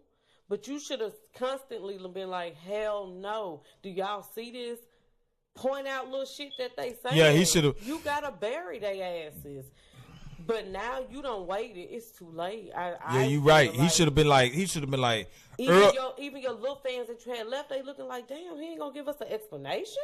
Early in the game, like the first motherfucker that came out, I don't know, Sparkle or what. He should be like, look, like, man, listen, I'm telling y'all straight up. This little motherfucking bitch, she just mad cause I ain't did this, I ain't did that, so she wanted to jump on some shit and try to accuse me of some shit. Man, no, she's lying. And he should have came right back with that shit. And then when it was whatever hole was in any story, he should have pointed that shit out immediately. So like, look, okay, so I did this, right? Okay, think about this, y'all. And he should have killed that shit from the door. Oh, so y'all saying I'm asking people to like where your live clip, like anything. You talking about pissing in buckets? I would have been filming my whole house where my girls at. Like, do you see any buckets in this motherfucker? These motherfuckers on some dumb shit. But see, he ain't did none of that. He sat back. Now I'm not saying he just still don't mean shit, but it's just that's how you let the public get out. Like you lose your fans. That's how you get lost in the sauce. You gotta fucking. Listen. He should have clapped. He should have been clapping their ass. Like he's like pissing in buckets, nigga. I'm like, you got me fucked up. A bucket, bitch. We stay at the Trump fucking tower. What the fuck is y'all talking about? I was like, get Donald Trump up here and tell these motherfuckers that they don't have buckets in the Trump Tower. Shit, the fuck out of here, nigga. We eat good every night. Eat. Man, I'd have had a video, nigga, with everybody. Like we'd have been eating, man. We'd have been eating so much that we'd have been throwing up, man. That's how we'd have been eating. We like, look, y'all motherfuckers out here tripping. I don't even want no more. It's like, no, eat some more. So now y'all gonna say I'm forcing them to eat too much. Y'all eat some more, baby. Y'all, baby, have whatever you want to have. You gotta clap back. I'd have clapped back. The media down. I'd have shut them motherfuckers down. Every day your name is buzzing. You headlining. You got different stuff. Every day you should have been clapping back. You should have been clapping back. Man, listen, I'd have clapped on their ass so hard. They were talking about my girls can't go nowhere, do this. Man, I'd have had my girls. They would have had passports. I was like, man, y'all just go to Italy and just stay for the week. I don't even give a fuck. I'll meet y'all over there in 2 days. Shit. And I'd have had them with fucking, they'd have had, and every time they went somewhere, they'd had a card that had my name on it, and they'd been swiping that motherfucker. Shoop. I'd have them spending money and everything. Like, man, get y'all ass the fuck out of here, man. You can't. I'd have clapped their ass. And I mean, I would have shined on their ass for real. I don't know why, but I don't know why he ain't doing like it was gonna die down, you know. But now you coming out and you doing your interview. I believe in R. Kelly. I do not believe the allegations.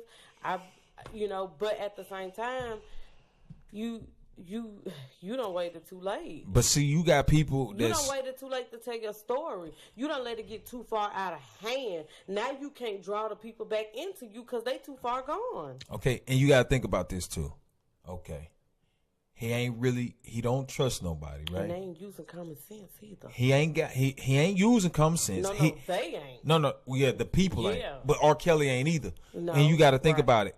He don't really got nobody close to him. True. That's gonna guide him and tell him, okay, this is what we need to do to clap back.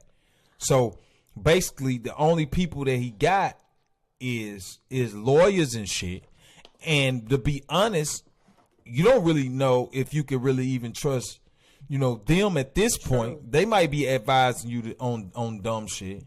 You know what I'm saying? Because we already know, as like you said, me and you, from a hood perspective, from just a person to person perspective, just from being down to earth, we already know what we would do to clap back and show these motherfuckers that this shit is bullshit. We would actually put it out there. But as simple as that was, for you to come up with that and say that, why come one nobody around him to be able to say, hey, we need to show what these girls is really doing inside this house? Because he must don't have real motherfuckers around him. That's what I'm saying. Need to wean out your circle, R. Kelly. That's what I'm saying. And hey, I'll be your PR. Yeah, and he need that shit. You feel me? Cause I'll clap on them motherfuckers. I'm the clap back queen. Yeah, you are, man. You real with that shit. You are. You real with that shit. Kelly, what you want me to say? I will tweet that shit for you. Like, I will do it all. Like, cause the shit is bullshit. It's bullshit.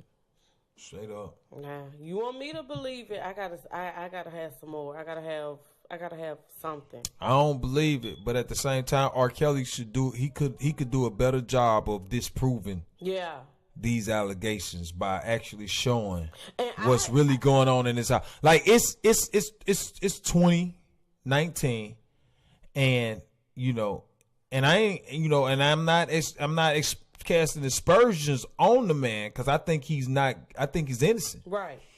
But at the same time, you got to do a better job. Like, it's 2019. We show stuff that we do in our house, you know, with our family, with our kids. Like, you should be displaying all of that shit. Like, everything. Like, they talking about they ain't eating. You should show you at home with your girls, with a spread on the table. Kick back. What, you know, you supposed to do that. I don't know what his PR was saying or whatever. Yeah. Maybe they were saying, hey, we just gonna let this shit ride. I don't really know. But that was not, if that's the case, it wasn't good advice, in my opinion. It wasn't. Just try to let it go away. It ain't gonna go away. No. They gonna keep coming, and they gonna keep coming until you die. They don't give a fuck. They will fucking murder like you in this shit. Yes. They want your career done. It's and you know what? When they get the public behind you, it's a wrap. Yeah. R. Kelly, if you listening, they don't held court in the streets for you, bruh. Like, this shit is real, and I felt his emotion. I felt all that shit on that interview. I felt it, and it would. I mean, I understand the frustration, but shit. Ain't nobody. They taking your frustration, your innocence, and your emotion that you had, the rawness. And then they flipping it and making a joke into a monster. Like, this is how he acts. Yeah. No, they turn it into a monster. Has been convicted. And then you got other people that's making memes, and they making it out of a joke. Like I'm gonna tell you, that shit ain't funny to me. Like, I would never joke about that shit. Like, we done seen streets. This is like some fucked up ass shit. That's some fucked up shit. People, like, it's not funny when you dealing with people and they going through trial and your life is on the line. Like, it's not fucking funny to me. I don't give a fuck. It's not funny. It wasn't funny with Bill. It wasn't funny with Mike. It's not funny with R. Kelly. It's not funny now. It's not gonna be funny for the future artists. It's just not funny. That shit is wild, man. But R. Kelly, if you listening to this shit right now, listen, get you a motherfucking camera and film what's going on, man. Film you and your people doing what you do every day. Going out to eat, you know what I'm saying? In your house chilling. Yeah, you know what I'm saying? Like, do that shit now, and people will be like, hey, you know what I'm saying? Show what y'all doing, man. You know what I'm saying? And shit. Or let their asses fucking go. Shit, it's a million more motherfuckers you can grab. I'm just being honest. Show what y'all doing, or but see, then, man, get them back to them. Them savages want her that bad. Let them have her. But see, you got to think about the dynamic that he in with that. Okay, because now if he put them bitches to the curb, what they gonna do? They mad now. They just gonna join the fucking bandwagon of bash R. Kelly. So he gotta keep them. I'd have been like, listen, boo, I'm gonna need you to go home with your crazy ass folks for a little while, just so they can get the fuck off my motherfucking back. And you know, go home for about 2-3 days, and then you know what that girl say? Hate to go. She say, "Fuck them bitches." I know, fuck them, baby, but look what's going on with me. I don't give a fuck. Send them bitches back to the hood for a couple of days. Man, that bitch ain't trying to go back to that little bitty ass house in Decatur, Georgia. I don't blame you, Jocelyn. Stay. Shit. Shit. Your fucking parents. But I'm just being honest. I mean, I'm just saying. That's real shit, but fuck. Shit. Man. Is it damn, R. Kelly, are they worth it? Man, listen. For R. Kelly and with them girls, like, I feel like, you know, it probably ain't just what you're saying, like, worth it. I know that I was just talking shit. Yeah, but he looking at it like, damn. He probably done thought about sending them. Yeah, he done thought about it, but he looking at it like, damn, if I just disown these motherfuckers, send them back, it's gonna make it worse. Problems, you know what I'm saying? You gonna have more problems. It's gonna make it look like it was yeah. So he just trying to stick it out with them, and you know he probably care about them. You know what I'm saying? He probably do. He done been with them. They done had relationships. You should have been. So you know he probably got a genuine of affirmation or affection or whatever for him, as far as just like a caring type of person. You know how, you know what I'm saying? I don't even know, how to put it, but if he would have had a video of showing, hey, this, that shit would have shut, like, okay. Yeah, that would have shut that shit down. Was like, damn, well, he posted a video. After that, like, what else can they say? I would have posted one. Like, every time they had a surviving R. Kelly, I would have posted a video. I'd have been like, hey, Pops, look, you wanted to see your daughter. Here she is. Put the fucking phone on her ass. Listen. Please. Like, he got so much footage of all type of shit. Like, even when Sparkle was talking that nonsense, I'd have been posting shit with me and Sparkle pictures. I'd be like, I was like, listen. I say this. I was like, yeah, this is when Sparkle had a deal. She was so happy. And then I'd be like, oh, this is when Sparkle deal ran out. Now she disgruntled. I'd have put all this shit up there. I'd have been like, man, listen. Yeah. He should have been more, he should have been more,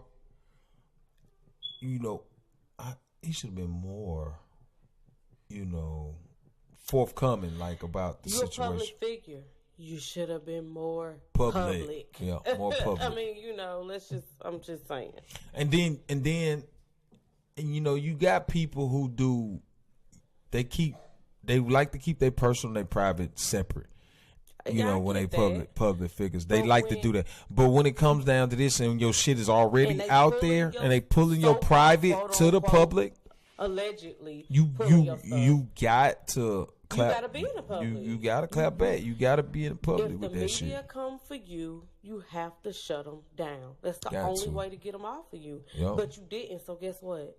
They kept coming, and they kept headlining. And guess what? You're not saying nothing, so now the families are saying something. And they holding press conferences, and you're not clapping back. Right. You have to defend yourself. When do you defend yourself? You can't wait until you done been locked up twice or in 2 different states or whatever, and they bringing back old allegations, and now you want to defend yourself. You should have been doing that. I'm sorry, but you should have. You had fans. You had people behind you. The ones that you had, you would have kept if you'd have defended yourself. Right. He didn't do a good job of it. I agree. Like, he did a fucking horrible job. PR. Fire PR. A lot of people that's around you, like, you need to get rid of. Even some of them bitches you got, because they ass ain't motherfucking goddamn. They ain't swift enough either. You know what I'm saying? Like, they should have been telling you, hey, show these motherfuckers that goddamn me. We chilling over there. I don't even look at his Instagram and none of that shit. He ain't got nothing up. He ain't got no pictures or nothing up? I mean, he ain't posted nothing since January, but see, that's the problem. Prior to that, like, nah, he ain't got nothing with. That's the problem. You should have been posting shit. Flooded. Like, he should have been posting shit like when y'all want something. Listen, TMZ, and then he ain't got no. I'm gonna give it to you. You say he got like 1 million. He should have been posting. He had more than 1 million. He did. Yeah, like people would still be like he was unfollowing that ass. Let his ass put a pic up right now of what he doing at his house. See how, and put his shit private. See how many requests he gonna get on Instagram. They gonna be talking about that. Yeah. But he should do that. Do it. He should do it. Yeah. But anyway, Kels, that's the advice I have for you. Man, I hope. And listen, man, I wish you the best, man. But man, I hope you be dancing on top of the car like MJ did after he was not guilty. Yeah, I swear, man. But I don't know, man. All right. So anyway, that's enough for Kel. So here we go. All right. So what we got coming up, man? Before we end the show, we got. Go ahead. You just gonna say something? I heard you. No, I wasn't. You was like. I was just. So March 9th, Roll By Myself Party Jam, man. We at the All-Star Sports Pub in Philadelphia. Pull up. Pub. Baby say pull up. I said pull up. Oh, pull up. Oh, yeah, damn. Pull up, motherfuckers. I thought you said plug. Plug. This is Sports Pub. Pull up. Pull up. So yeah, we want. It do sound like that. I swear. So yeah, we want y'all to come out, man. We're gonna have a good time, man. We're gonna try to turn on, man. We're gonna have some performance, some giveaways, all that shit. You know what I'm saying? I think it sounds like a rainstorm. Somebody might make it rain. make it rain. I make it rain. I make it rain on there. Shit, you already know, man. Listen. Raheem, he's gonna be performing. B Price, she's gonna be performing. These is Philly artists, you know what I'm saying? So Philly gonna represent. My brother Cortez, Mr. Big Face, he's gonna be hosting. You know what I'm saying? We got Jigga JT on the mic. On the ones and twos. Jigga JT on the mix. We got Big Face gonna be in the building. They're gonna do a special performance. Mm-hmm. And we got Triple Beam, you know what I'm saying? And I'm gonna do my thing up in there. So you know what it is. You know what I'm saying? It's a vest protected thing. Roll By Myself Party Jam. We all gonna be up in this motherfucker. We gonna have a fucking good time. You know what I'm saying? So, you know, and I'm gonna give a shout out, man, to the people over there at the sports pub for allowing us to come over there because of the bullshit. Last minute, the shit that happened, because we didn't think we was gonna be able to do it. We didn't think we was gonna be able to pull nothing off because of shit that happened across from the cemetery. Ugh. You know what I'm saying? Across from the cemetery, they ain't want us to come out there and jam, so. You know, they try to throw a monkey wrench in our game, man. You know what I'm saying? But shit, we back up now. It's up there. Roll By Myself. Party Jam. It is, so. And after that, you know what I'm saying, I want y'all to look forward. You know what I'm saying? We're going to have a good time. But I want y'all to look forward to the 23rd as well. March 23rd, we're going to be at V Lounge in Meridian, Mississippi. Yeah. So we want y'all to come out there and support that as well. It's going to be another Roll By Myself Party Jam. We're going to keep this thing going, man. Keep it moving. We're going to have a good time. We're going to do it, man. Hey, I feel good about this shit, man. I ain't lying. I feel good. But I will say this, and I'm going to be 100. You know, listen, I'm Gucci, but, you know, this is my first one in a while. You know what I'm saying? So I'm nervous in a bitch right now. Straight up, just thinking about it, preparing for it, you know, just going through all of the stuff. You know, I'm nervous in a bitch. Real talk. It's gonna be good. But I know it's gonna be good. I'm gonna have a good time because, you know, once I get out there, you know, all that shit goes out the window. Yeah. And we just tear down, we perform, we have a good time, and we gonna do this shit all in good fun and laughter. Okay. And love. Ain't gonna be no shooting, none of that. We just out here chilling, man. All smiles, all laugh, all good time. Yes. Fun. Yes. Just have a good time, man. Just make some. For once. For Can we once. just have a good time. And make a fucking. We're going to make everybody get along.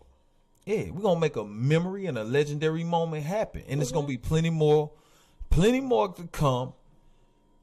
Plenty more for, plenty more artists that's coming down the pike. Like, everybody, man, listen. This is what it is. And we're going to have a good fucking time. Yeah. At the fucking All-Star Sports Pool on March 9th. Come out, motherfucker, and show your face. Pull up. Motherfucking right. So, yeah, man, with that being said, this is Triple Beam with Sharonda. Bullet Cards Podcast. We out. See y'all next time. We out. Here we go. I roll by myself, ain't got no friends. Hustle all day, try and stack those ends. Went to ATL, brought a brand new Benz. Call me Khaled, all I do is win. I went to ATL, brought a brand new Benz. Call me Khaled, all I do is win. Yeah. People discuss my success. They see me shining and get upset. You should love more and hate less.